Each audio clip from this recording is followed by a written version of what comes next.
Bon après-midi tout le monde. Good afternoon everybody. Je vais faire la première partie de le discours en français. Et puis pour la deuxième partie, je vais changer pour finir en anglais. Donc, moi je suis marin. Pourquoi je serai là? Pourquoi ici à Lille? Pourquoi quelqu'un qui a passé sa vie sur les vagues pendant un tour du monde? Bah déjà, il y avait deux moments dans ma vie qui étaient vraiment déterminants, qui déterminaient mon avenir. Et je vais parler d'abord de la première. Quand moi j'avais 17 ans, et j'avais grandi au milieu de nulle part en Angleterre, le plus loin de la mer que tu peux y aller, j'avais grandi avec un rêve de naviguer, parce que j'avais la chance de naviguer pour la première fois. Quand moi j'avais juste 4 ans. Et j'ai rêvé de la voile, mais quand tu grandis plein de centres d'Angleterre, il n'y a pas quelqu'un autour de toi qui va dire bah Hélène, est-ce que tu as réfléchi sur l'avenir de marin? Bah personne. Donc je pensais que ça pourrait pas être la vérité, ça pourrait pas être mon avenir. Et puis à 17 ans, j'avais le mononucléose. Et pendant un mois, j'étais arrêtée. Je ne pouvais pas bouger, j'étais vraiment calée dans mon lit. Et puis avec cette maladie, j'ai réfléchi. Et à 3 heures le matin, parce qu'en Angleterre, la course autour du monde, c'est pas suivi comme en France, il y avait une émission sur une course, s'appelle le Whitbread, course autour du monde. Et j'avais enregistré cette émission et le lendemain, j'ai regardé les images de les gens qui ont fait un tour du monde pour leur carrière. C'était leur vie. Et dans ce moment-là, je me suis dit, c'est ça que je fais. J'avais aucune idée de le trajet pour y être là. Mais j'avais décidé le but. Et pourquoi la voile? Comment j'ai réussi d'avoir cette idée? Bah, quand moi j'étais vraiment toute petite, dans le jardin à Derbyshire, j'avais la chance d'avoir navigué. J'avais la chance d'avoir senti comment c'est d'être sur un bateau, comment c'est de hisser les voiles sur un bateau et de sentir la liberté pour la première fois.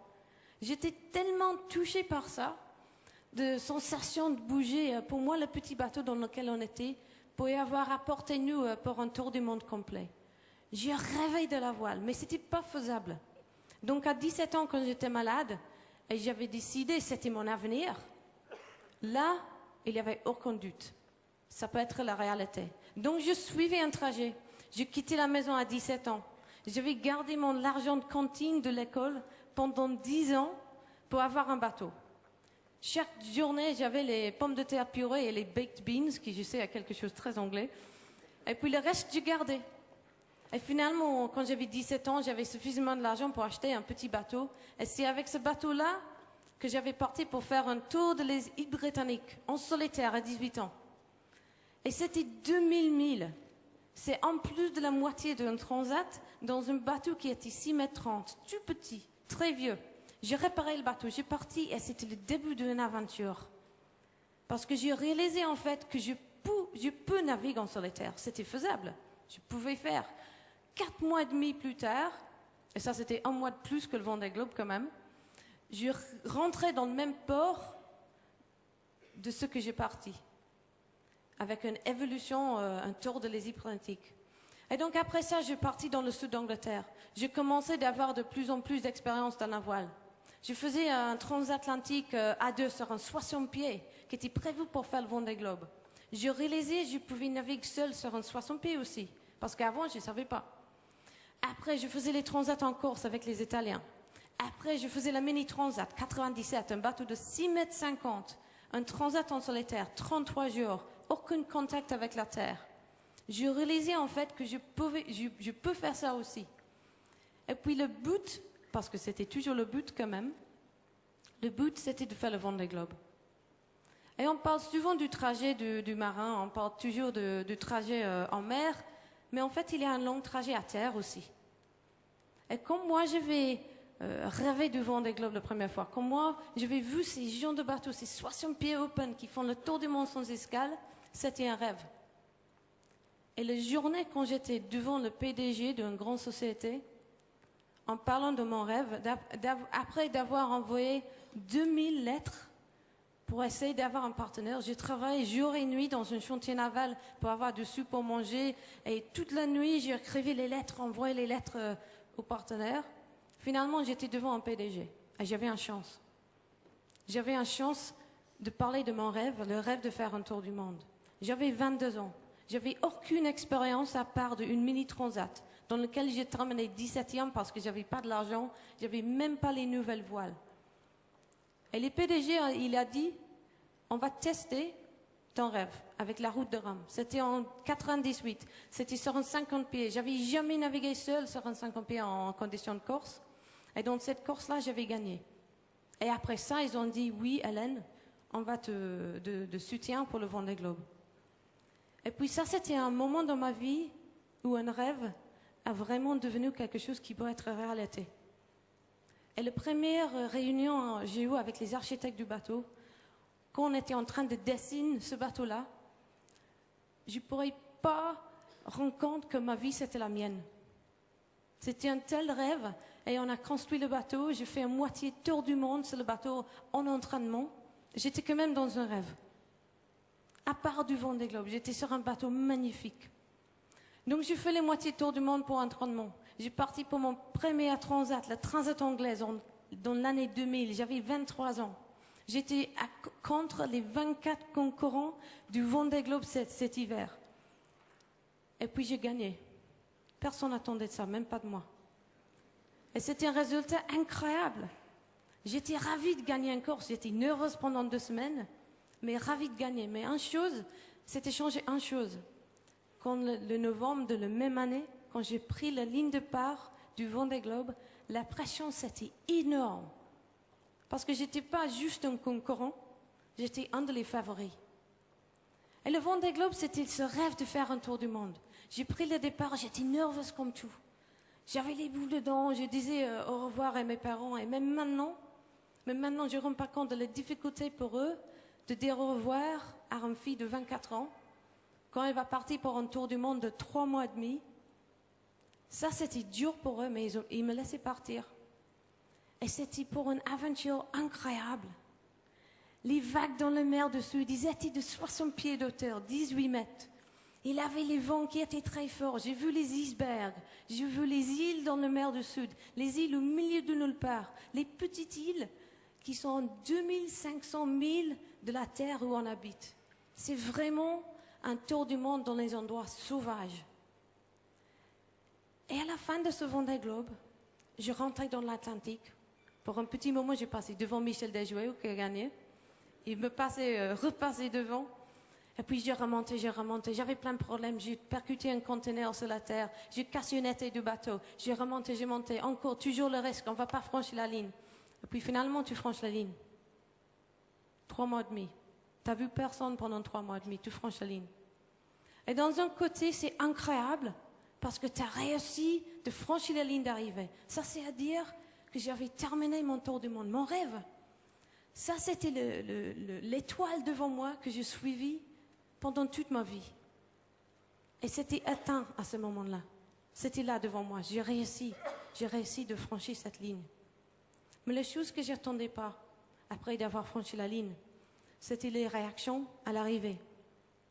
Ça, c'était pris juste 30 minutes après j'ai quitté le bateau. Et quand je vois cette image, c'est pas une image de énorme joie. C'est pas une image où je suis très contente avec un tour du monde. Mais c'est une image de moi qui a vraiment peur.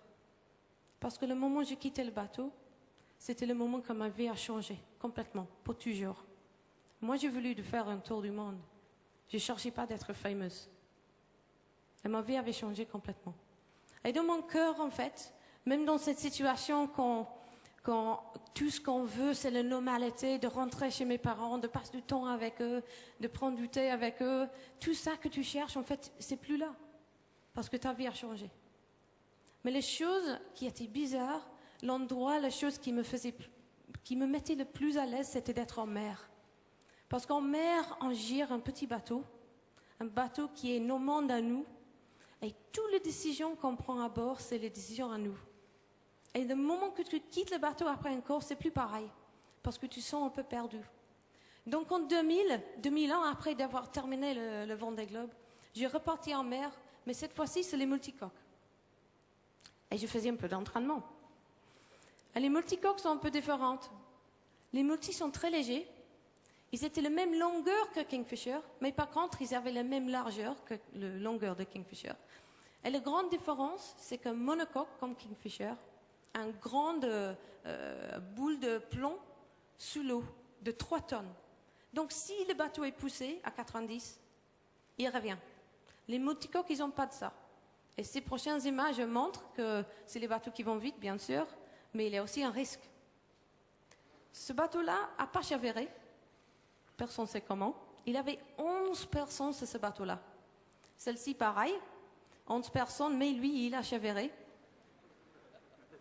Et quand on voit la personne qui tient sur le filet à droite, tu vois l'hauteur du bateau, la taille du bateau, parce que c'est loin de la mer. Et si tu tombes dans la mer et le bateau tourne à l'inverse, tous les filets sur lesquels tu es attaché avec les mains sont sur toi. Et tu ne peux plus souffler.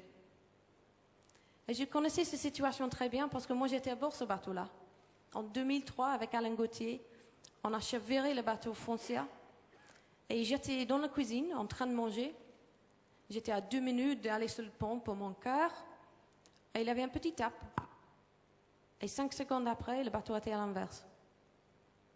Et c'est le plus de peur que j'ai eu en mer, parce qu'Alain, il était à la barre, et la barre, c'est sous l'eau quand tu es à l'inverse. Et on ne trouvait pas Alain. Donc j'ai sorti de la trappe d'urgence. J'étais là, jusqu'à mes genoux sur le filet, en train de trouver Alain, que je savais était sous l'eau. Heureusement, il a sorti l'autre côté du bateau. Mais en 5 secondes, tout allait de nickel, pas de problème, jusqu'à le monde est noir parce que toutes les fenêtres de cabine sont sous l'eau. Donc, d'avoir décidé déjà, à ce moment-là, de faire un tour du monde en multicoque. Et dans l'époque, c'était jamais fait. On avait commencé de construire et dessiner le bateau B&Q qui était Castorama à l'autre côté.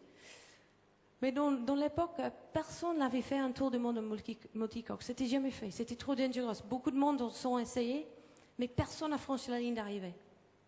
Donc de voir pendant la construction du bateau, qui était 15 pieds plus grande que les 60 pieds, il avait 75 pieds, pendant la construction, un Français, Francis Joyon, avait pris un bateau encore plus grand, 90 pieds. Il a battu le record qui, à l'époque, était dans une monocoque à 93 jours. Et lui, il a fait un tour du monde en 72. Et tout le monde disait, c'est incassable. Personne ne peut battre ce record. Il a battu de tellement, c'est impossible. Et même mon bateau était plus petit.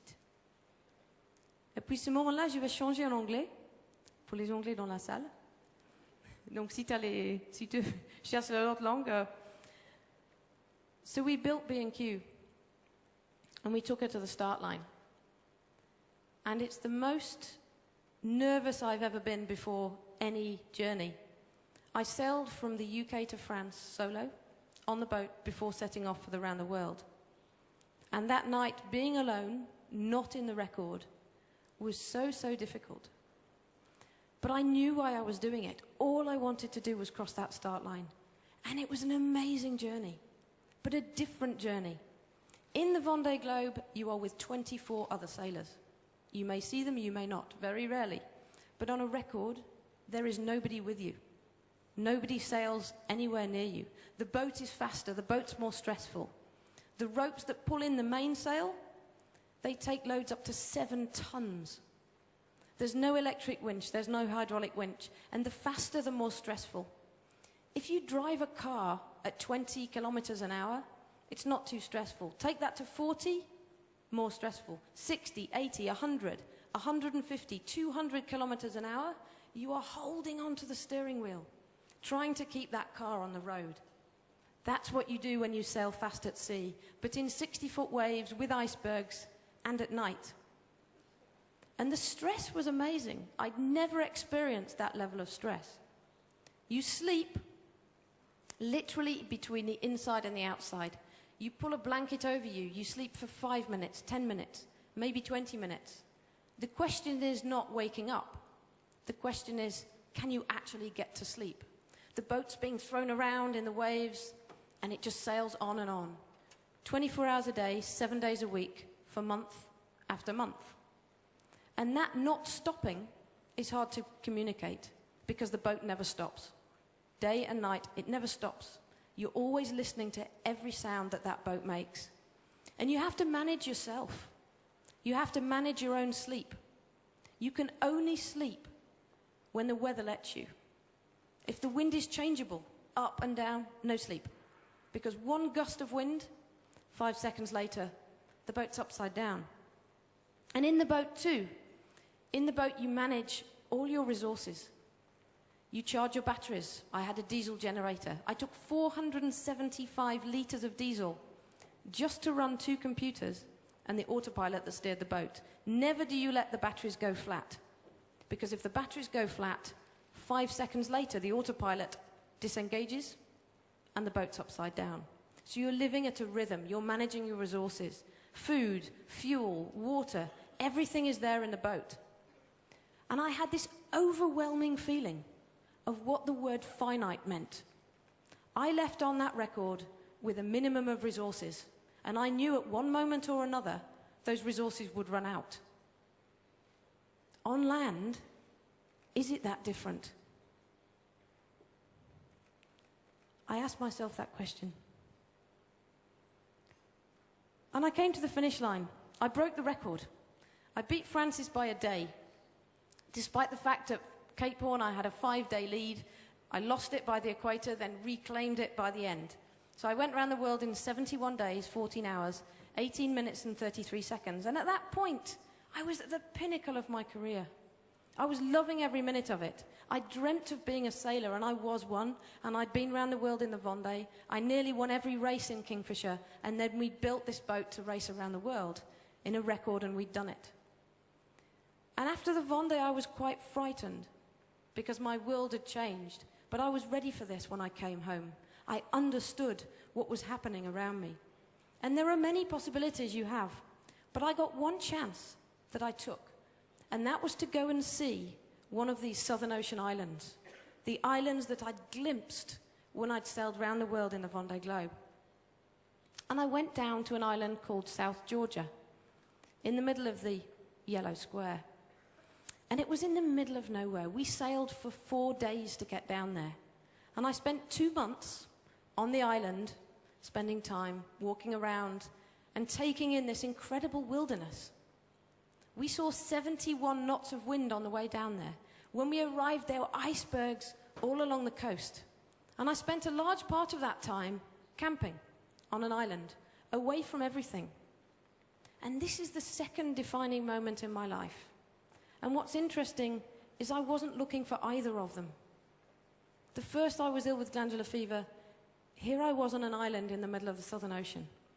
And I couldn't help but think back to what I'd felt on the boat. That notion of finite. I knew what finite meant. And I kept thinking about that. Because at school, I'd never questioned the way we live. I'd never questioned how things happened around us. And what was interesting in South Georgia was that when I was questioning things finite, there was a message there too. Between 1900 and 1950, we were down there to collect oil. And then it was oil from the whales. We built towns in South Georgia from which we based boats, where we harvested this Southern Ocean oil. And when you see those towns today, they have churches, they have shops, they have workshops, they have offices, they have dormitories with pictures on the walls, but there's no one there. And it was there that I realized that's what we do. We go somewhere, we take a resource, we use it up, and we move on to the next one. And for me, that began a journey. It began a journey into learning about a word that I'd never heard of before, never really reflected on before. That word, sustainability. And I hope in years to come we don't use that word anymore, because it's business as usual. And on this journey, which started 4 years ago, I started talking to as many people as possible. I talked to CEOs, I talked to people that ran power stations like this photo, I talked to teachers, I talked to young people, I talked to the local council, I spent time in government, I talked to farmers, everyone to learn about this subject, because I love learning. I'd loved learning about sailing, and I was realizing that learning about this new subject was so important. I'd never had anything in my life that I'd even considered being more important than sailing. I was learning about something new, and it was fascinating me. This photo was taken in the burner of a coal-fired power station, and Centrale Charbon. And I was in the oven where the coal is burnt, and that oven was 180 feet high. And when it was lit with coal dust, it went up to 2,000 degrees. And we stood in the bottom with a torch looking up, like looking into a cathedral. And when I looked up, it seemed so vast. And it was vast. We went up the stairs, flight after flight after flight. And we stood on the roof, and I said to Gary, the man who'd shown us round, I said, "That pile of coal over there, how big is it?" And Gary said, "It's about 1 million tons. There's a mountain." And I said, "How long would 1 million tons last the UK?" He said, "About a day." And it took me straight back to that feeling of finite. And coal is something that's very close to my family, because this is my great-grandfather, Peter King. He was born in 1894. And when you see that photo, when I see that photo, I see a photo from another world, another era, another time. That's not now. It's an old black and white photo. But this is me with my great-grandfather. And by the way, they are not his real ears. That was me with my grandfather, and I remember his stories of his life down the mines, of the ponies that they used to pull the coal out from the mines with, of the birds they would carry down with them to tell them if there was gas. I remembered him telling me that when the ponies retired from the mines, that the miners would give them the crusts of their sandwiches when they left the mines at the end of their shift. He talked about the camaraderie down the mines, and I was fascinated by it, absolutely fascinated by it. And so I started to learn more about coal and oil. One thing I learned when I went to the IEA website in 2008 and picked up their report, the International Energy Agency, that advises 24 governments right across the world on their energy policies, and their executive summary said, "We're not about to run out of oil, but we've got about 40 years left." I suddenly thought, that's in my lifetime. And when I looked at coal, I talked to many people. I talked to people that ran power stations. But one place I went was the World Coal Institute, l'Institut de Charbon Mondial. And on the home page of their website, it said 119 years. Now, admittedly, 119 years is outside my lifetime. But my great-grandfather was born 117 years ago, and I sat on his knee until I was 11 years old. It's no time. And it was that realization that made me decide to make that decision I never, ever thought that I would make, and that was to leave sailing behind me, because sailing had been my dream. But suddenly, there was something so much more important. And I'd learnt a lot on my 4-year journey, and last year I started talking for the first time. I talked publicly about what I'd learnt. I talked about facts and figures. And one thing I found when I finished the talks was that when people came up to me afterwards and they said, "I understand, I can see the urgency, I'd never thought of this before, what can I do?" all I could say was use less. And I thought to myself, is use less an aspiration? Where does that take us? If we become efficient and we try and use less and less and less moving forwards, then in the future, what can we actually do? If you're a young person growing up today, and if you think about it, in the words of Ken Robinson, one of the world's education experts, he says a young person entering education today will not retire until 2070. That's a long way away. We have no idea what the world will be like in 2070. But if our goal is to use less, what will those kids be actually doing when they retire? And it started to make me think about everything differently. I thought about industry and innovation. And if you tell people what they can't do, it stifles creativity. They don't want to be creative. They stop. They close the doors. But industry needs to be creative. We need to be creative. We need to rethink the way that we do things. We need to rethink the way that we make things. Currently, the way most of our industrial processes exist is take, make, and dispose. We spend a lot of money taking something out of the ground. We make something out of it. It could be my computer, it could be a phone, it could be a car. And at the end of that life, in many cases, we throw it away or we downgrade it. That will never, ever be sustainable. And if we do better, we take a bit less out of the ground, maybe make a bit more from it, and then recycle a bit more of it. But is that still a solution? Is that something to aim for? And then I stopped and I thought to look at the big picture. Life itself on this planet has existed for over 4 billion years. And there are lessons that we can learn from it. In life itself, in nature, there is no waste. Waste does not exist. There is no problem ever in a forest with waste. No one takes the leaves away in a bin and takes them to the council dump. It doesn't exist. And I realized that there was something else out there, and this was not my idea, it was something that I learnt through talking to people and reading books.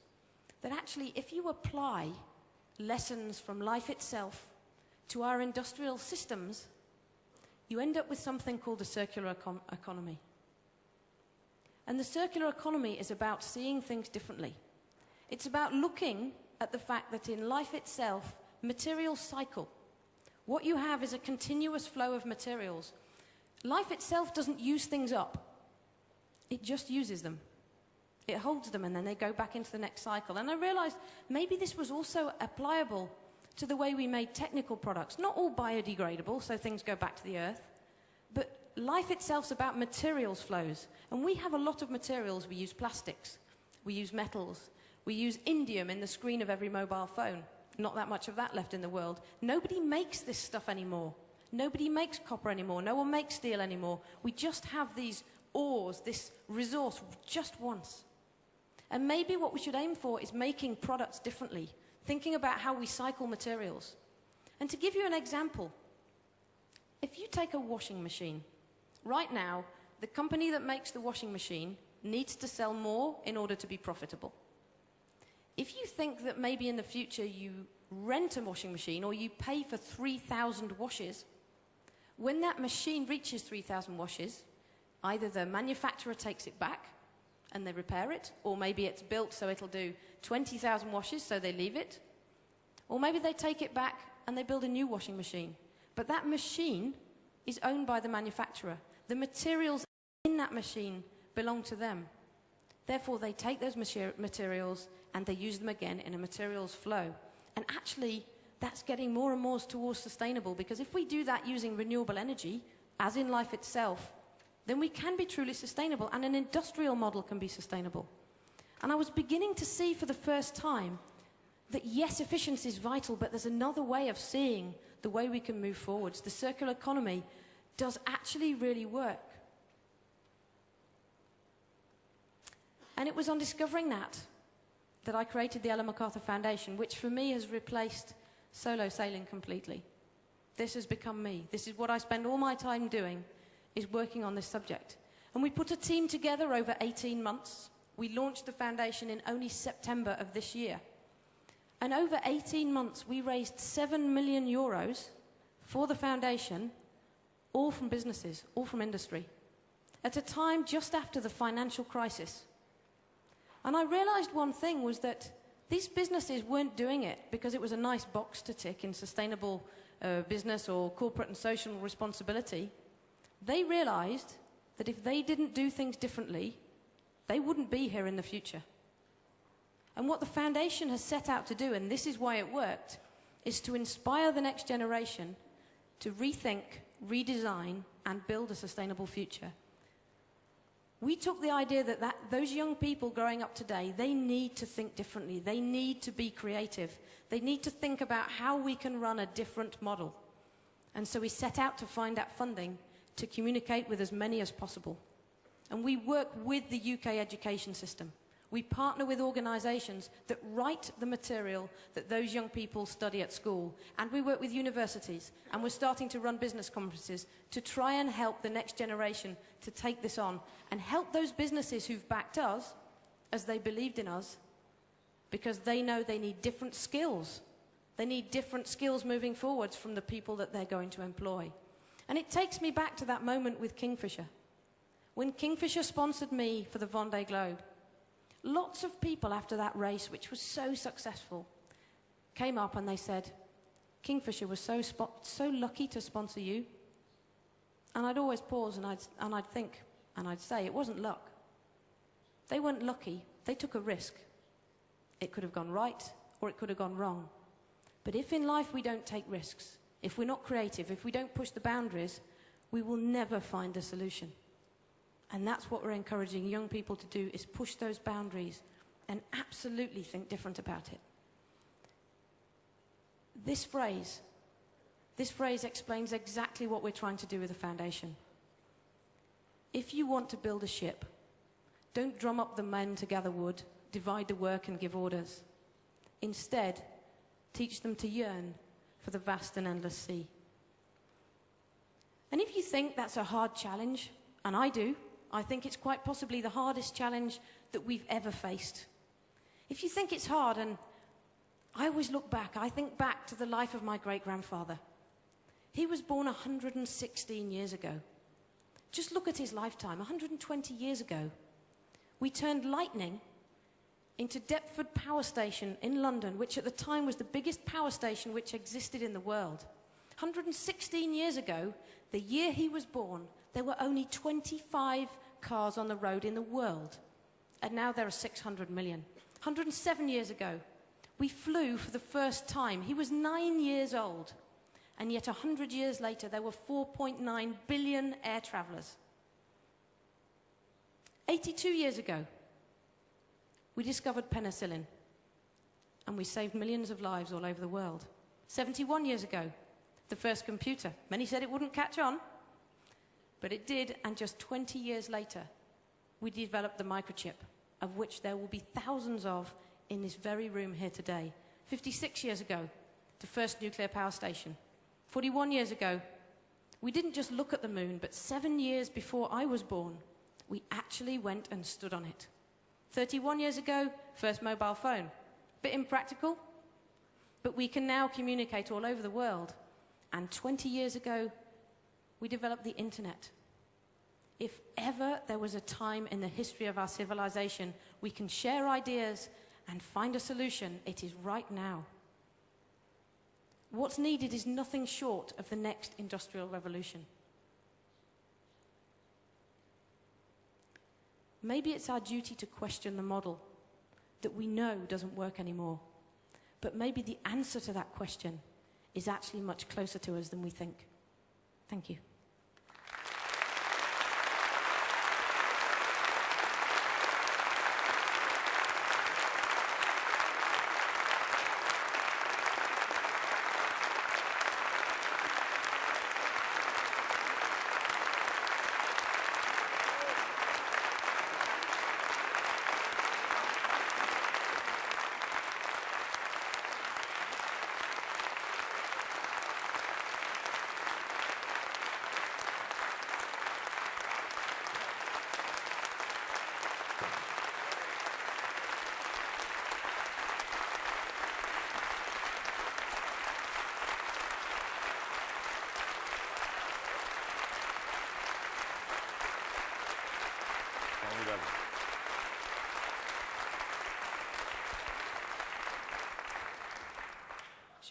Je peux juste dire merci. Je vois que vous avez bien compris la deuxième partie. De toute façon, je pense que vous auriez pu parler dans n'importe quelle langue, on aurait compris. Tant vous avez de force de conviction. J'allais dire, on en reste sans voix, mais j'espère qu'il nous en reste un peu parce que on pourrait peut-être un peu échanger là, pendant un quart d'heure, 20 minutes, si vous le voulez bien. On a peut-être des questions à vous poser. Vous nous accordez un quart d'heure ? Bien sûr. Allez, est-ce qu'il y a des questions dans la salle pour Hélène ? Oui. Qui a dit oui ? Lève la main. Je ne vois pas bien. Qui souhaite poser une question ? Faites signe si vous... Oui, faites signe, oui. Non ? Non, mais je crois que vous nous avez un peu assommés. Oui, quelqu'un là-haut, là. Oui, là-bas. Bon, Eloïsa Primavera de l'Argentine. Je n'ai pas de questions. Je vous félicite. Je suis complètement d'accord avec tout ce que vous avez dit. Et simplement, je suis obligée de pousser l'âge de mes collaborateurs jusqu'à 34 au moins, parce que vous êtes un bon exemple. J'avais limité jusqu'à 30, mais maintenant, je vais pousser jusqu'à 34 en hommage à votre travail. Hein? Je vous félicite. Bon. Merci beaucoup.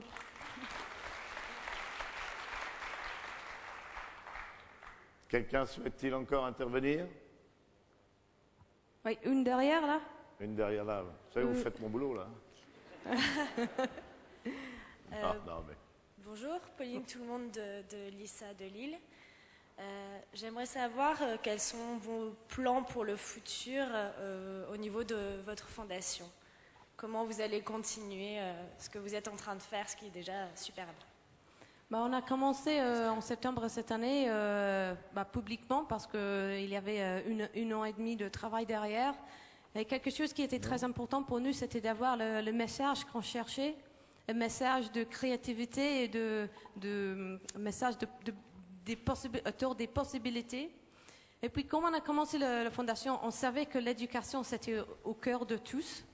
Heureusement, quand on avait lancé en septembre, on avait 3 ans de financement grâce à les partenaires fondateurs, une qui est ici en France, Renault. Et puis, quelque chose qui pour nous est le plus important, c'est que de plus de jeunes possible voient ce message de développement durable. Et comme je disais, je trouve que ce n'est pas un super mot parce que durable, c'est un peu comme ça, quoi. Quelque chose de mieux serait bien. Mais c'est de partager ce message avec le plus de jeunes possible. En Angleterre, déjà, on est en train de commencer, on travaille avec une organisation qui crée les leçons pour les jeunes. Et à partir de l'année prochaine, septembre prochain, on va toucher 25% de jeunes en Angleterre, déjà. Donc, ce n'est pas la fondation qui va dans les écoles, mais en fait, on travaille avec les gens qui créent le matériel pour les jeunes. Aussi, l'année prochaine, on fait les conférences en Angleterre, on fait 5 partout en Angleterre, chaque fois avec 300 jeunes, pour essayer de pousser leur idée, d'essayer d'aider-le de réfléchir différemment sur comment on peut faire les choses, tous autour de l'économie circulaire. Et les choses que j'ai trouvées, parce que j'ai passé pas mal de temps là maintenant avec les jeunes, c'est que si on dit qu'il faut utiliser de moins en moins, c'est que la créativité, comme je dis, s'arrête. Mais si on dit qu'il y a une autre façon de faire les choses, là, ça devient même compétitive. Parce que nous, on a fait plein d'erreurs et eux, ils ne veulent pas le faire. Et ça, c'est quelque chose d'impressionnant de voir. Et j'ai vu une présentation de jeunes avec lequel le chef comme dit, de Head of Learning de la fondation, il a passé du temps avec une équipe de jeunes l'an dernier. Et ces jeunes, ils ont fait une présentation comme ça, dans un grand événement, autour le développement durable en Angleterre. En fait, c'était l'éducation de le développement durable. Il y avait plein de gens qui en parlaient. Il y avait les gens de l'éducation, les gens du curriculum, les gens de business, les consultants, plein de gens qui en parlaient. Et à la fin, c'était ces jeunes. Et c'était le meilleur speech de la journée. Parce qu'ils étaient 100% positifs, qui pourraient faire une différence, ils peuvent trouver les solutions. Parce qu'ils voyaient une autre façon de faire les choses. Et pour moi, ça, c'est l'essentiel. Donc, le but de la fondation, c'est de faire tout ça. On travaille aussi avec les universités à partir de cette année en Angleterre. On fait les conférences, semaine prochaine, on a une conférence de 3 jours dans une université en Angleterre avec éducation et business. On a les PDG, les sociétés qui viennent, qui parlent, et les sociétés qui font les choses différemment. Il y a 2 semaines, j'ai été en Hollande et j'ai fait les recherches dans les organisations qui construisent les maquettes, par exemple, Dessous qui était là à cet événement. J'ai vu l'usine, j'ai vu l'esprit de gens-là qui veut fabriquer une maquette qui devient une maquette 100%. Et ça, c'est un maquette qui est complètement renouvelable et il utilise l'énergie renouvelable. Donc, c'est l'esprit comme ça qu'on essaie de capturer pour partager avec le plus de jeunes possible. Autre question? Non. Si, une question? Il y a un micro? Hein? Ah non, mais j'ai vu des micros qui se promenaient, oui. Bon. Oui? Ah, OK. Je n'ai pas reconnu ma voix. Chantal du Québec. J'avais une question. Vous avez parlé de références durant votre conférence. J'ai cru entendre Cradle to Cradle, Biomimicry. Est-ce que c'est sur votre site Internet, les références? Sur le site de la fondation qui est en français et en anglais, ils sont plein de références de les case studies que nous on l'a fait, plein d'articles sur les sujets autour de l'économie circulaire et de façon différente de faire les choses. Et le but de la fondation, c'est que ce site est traduit dans de plus en plus de langues, parce que de plus en plus de monde peut avoir accès à cette information. Et nous, on n'est pas les créateurs de l'idée, mais on essaie de prendre tous les esprits vraiment positifs, le cradle to cradle, comme vous parlez, ça c'est quelque chose d'incroyable. C'est ça que Dassault suit en faisant les maquettes, c'est-à-dire qu'un produit peut devenir un produit qui peut devenir un produit, les flux de matériel. Donc tout ça, oui, c'est sur la site et on essaie de faire de plus en plus vite qu'on peut. Est-ce que vous avez des critères pour choisir les entreprises qui vont vous donner de l'argent? Ben, en fait, c'est nous qui venons les chercher.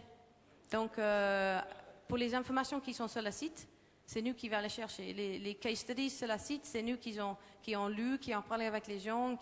Michael Braungart de Cradle to Cradle, par exemple, lui, on en a parlé plusieurs fois. Il suggérait les idées différentes. Donc, on travaille plein de monde pour essayer de créer plein d'idées et mis tous ensemble sur le site pour partager avec le plus de monde possible.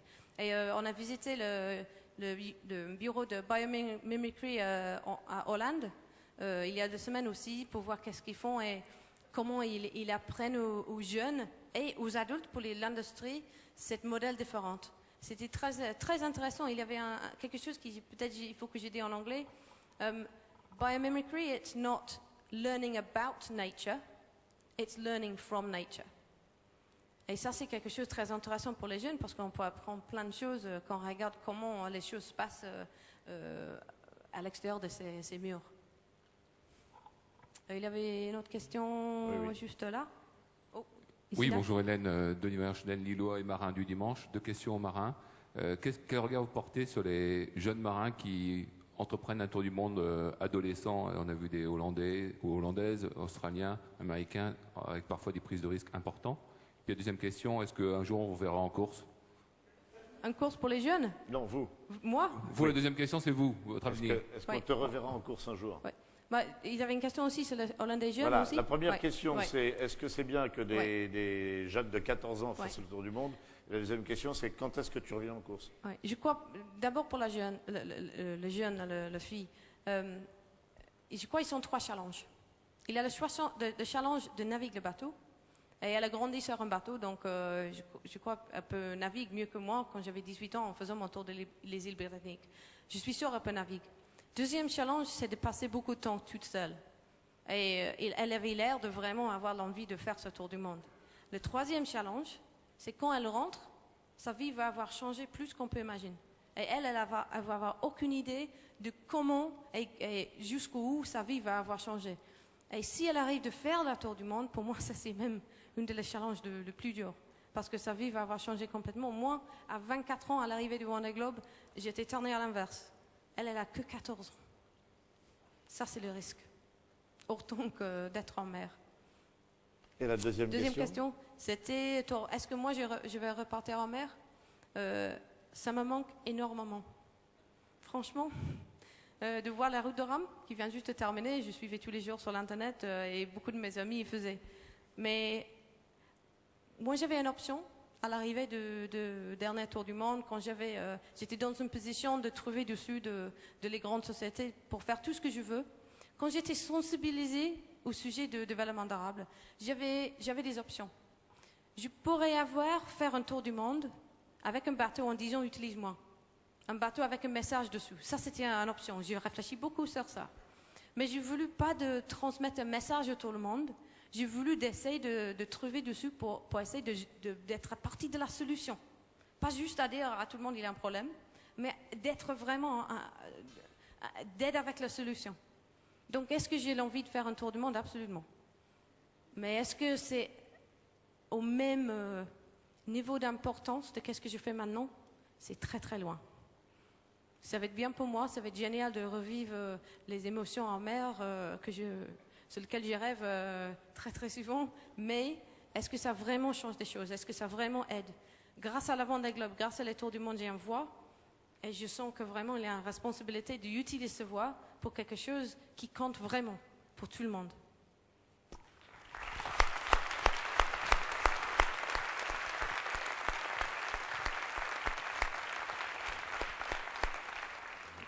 Bonjour, je suis Vianney Poissonnier de Lille. Vous avez parlé de la chance et du risque. J'aimerais savoir, dans votre vie, est-ce que vous vous estimez, avec toutes les choses extraordinaires que vous avez faites, est-ce que vous vous estimez chanceuse? Quelle part vous laissez à la chance dans la vie? Est-ce que parfois vous comptez sur votre chance ou est-ce que vous essayez de maîtriser tous les éléments et tous les paramètres? C'est une question très intéressante. Beaucoup de monde me demande comment tu prépares pour un tour du monde. Parce que c'est quand même une question intéressante. Et qu'est-ce que c'est la préparation? Et pour moi, la préparation pour un tour du monde, c'est d'avoir pensé à tous. Et on sait qu'on part pendant 2 mois, 3 mois et demi, un tour du monde, on sait qu'on va avoir les problèmes. Sans doute, chacun qui fait un tour du monde, avec le bateau le meilleur préparé, avec tous les outils qu'il faut à bord, avec la nourriture pour arriver jusqu'au bout, tout ça, on sait que tu peux avoir les problèmes. Ça arrive toujours. Mais la question, c'est d'avoir pensé de le plus de problèmes que tu peux avoir pensé. Avant le dernier tour du monde sur le multicoque, on a fait une grande étude sur un balise. C'était un radeau sauvetage pour une personne qui, si je tombais du bateau, était lancée de derrière le bateau. Parce que si on est sur un bateau en faisant un tour du monde et nous on tombe à l'eau, on est mort. Il n'y a personne qui va venir nous chercher dans la mer du Sud. C'est 3 jours, entre 3 et 5 jours pour un bateau de venir sur place. C'est impossible que tu peux être vivante. Donc on a fait beaucoup de travail sur ce projet pour un radeau sauvetage. Finalement, on n'arrivait pas de le faire. Mais nous, on a pensé de tout. On a pensé OK, si ça marche, si on arrive de faire réaliser un radeau, s'il y a un radeau dans l'eau, moi je serais trempée, je serais très très froid. Le risque de mourir avec le froid, c'est très très haut. Qu'est-ce qu'on met dans le radeau? Est-ce qu'on met un téléphone? Parce qu'on peut. Un Iridium, un petit téléphone satellite, on peut. Est-ce qu'on met un petit pager? Juste pour les chiffres, un peu comme un texto. Et moi, j'ai décidé de mettre un pager, un truc pour les textos, dans le radeau, parce que si tu entends les voix de quelqu'un, ça va être trop tard. Déjà, en entendant la voix de quelqu'un, tu vas give up. Pour moi, c'était trop. Il faut que tu attendes pour ça. Donc, c'est juste explique, avant tu pars, tu calcules le plus que tu peux. Et nous, on n'a jamais arrivé de faire produire ce radeau. Mais on a réfléchi sur tous. Qu'est-ce qu'on fait si le bateau chavire? Qu'est-ce qu'on fait si je casse les voiles? Qu'est-ce qu'on fait si il faut que je monte dans le mât? Et j'ai étudié plein de choses. J'ai dessiné un système pour monter dans le mât. Je faisais plein de fois. Dans 3 minutes, tu peux monter et descendre. J'ai fait plein de... mer plate, bien sûr. Dans les vagues, c'était plus dur. Mais j'ai étudié un système pour monter. Donc, c'est de penser de tout ce qui peut se passer mal. Et puis, quand tu franchis la ligne d'arrivée, tu peux dire « je suis prête ». N'importe quoi qui arrive, je fais tout pour être prête. Et tu sais que tu vas avoir le problème, mais mentalement, tu es prête. Donc oui, de faire un tour du monde sur le multicoque, c'était le risque le plus élevé que j'ai pris dans ma vie. C'était dangereux. Quand moi, j'ai pris le départ du Vendée Globe, celui de 4 ans d'avant, celui de précédente, il y avait un marin qui, moi, je connaissais personnellement, Jerry Russe, qui n'a jamais rentré. On sait qui sont les risques. Mais aussi... en faisant ça, tu as vraiment la sensation d'être vivante. Et c'est que comme ça que je crois vraiment dans le fait que dans un voyage, dans la vie en mer, on a les hauts et les bas. Et les moments hauts fait que les bas sont plus bas, mais les moments bas fait que les hauts sont beaucoup plus hauts. Et c'est le contraste qui fait la vie intéressante. Et c'est ça que j'adorais en mer, c'est ça qui me manque. Mais dans cette nouvelle challenge, sur ce sujet, je sens une énergie différente dans ma voix parce que ça compte. C'est pas que moi, ça compte vraiment. Et j'adore de travailler avec l'équipe à la Fondation et l'ambiance qu'on a, c'est incroyable. Et tout le monde qu'on touche, qu'on discute ce sujet avec, en fait, les gens disent c'est dur de convaincre les gens. Mais en fait, il n'y a rien à convaincre. On sait que les ressources qu'on a seraient de plus en plus chères et ils seraient de moins en moins. Donc il faut qu'on change la façon de faire les choses. Ça, c'est pas à convaincre, c'est juste le sens commun. Une dernière question, la toute dernière. Can I? Dear Ellen, hello. Hello. I'm Alexei from Moscow, Russia. And my question is, who is the person you admire mostly? Who is your hero?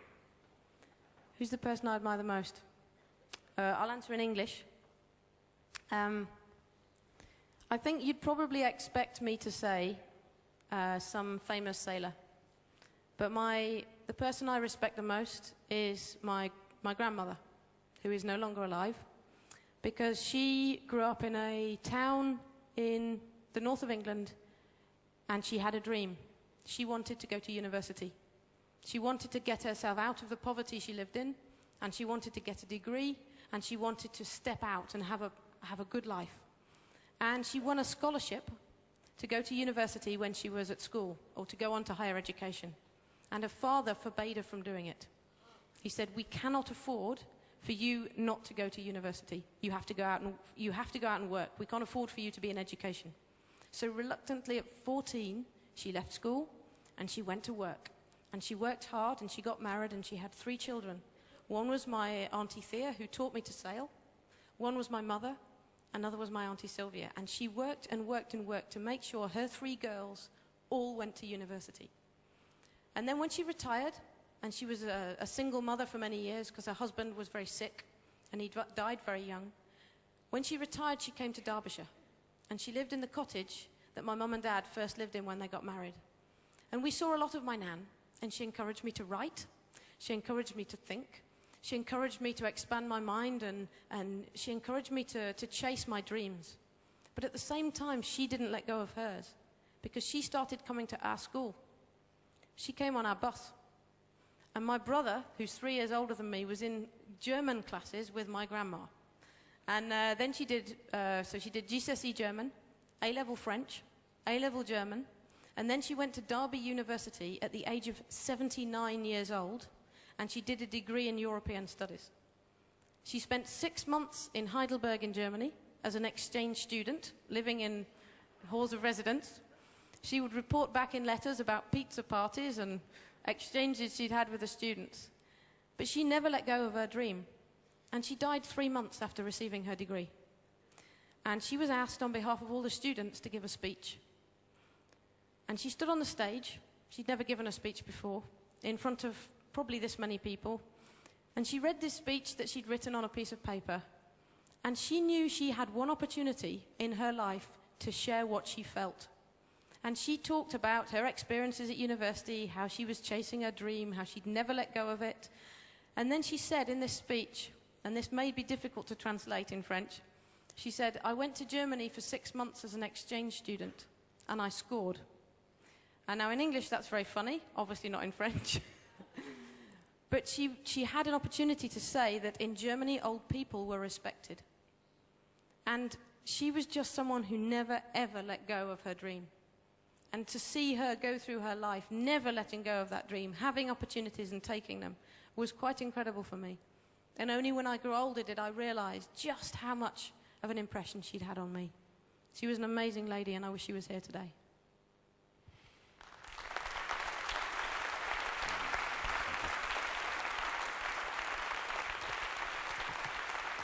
Hélène, comme tu parles remarquablement le français, tu sais qu'il y a une expression chez nous qui dit que jamais 2 sans 3, c'est-à-dire que quand on vient quelque part une fois, qu'on y revient une deuxième fois, on va forcément revenir une troisième.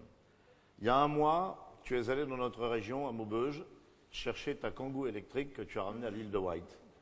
Aujourd'hui, tu es avec nous. Tu as évoqué tout à l'heure ton envie d'aller dans les écoles, dans les universités pour prêcher la bonne parole. Tu sais que Londres et Lille sont plus proches que bien des villes d'Angleterre ne le sont de Londres. Donc je pense que le jour où tu veux revenir à Lille pour t'adresser aux étudiants, pour t'adresser aux lycéens, tu n'as qu'un coup de téléphone à passer et tu nous dis combien de personnes tu veux. Je suis persuadé que tu feras ça le comble. Je ne pouvais pas rêver, nous ne pouvions pas rêver d'une meilleure personnalité que toi pour nous tracer vraiment un espoir pour l'avenir. Quelle leçon pour nous. On va essayer de s'en montrer digne en préparant le prochain forum. Merci infiniment, Hélène MacArthur.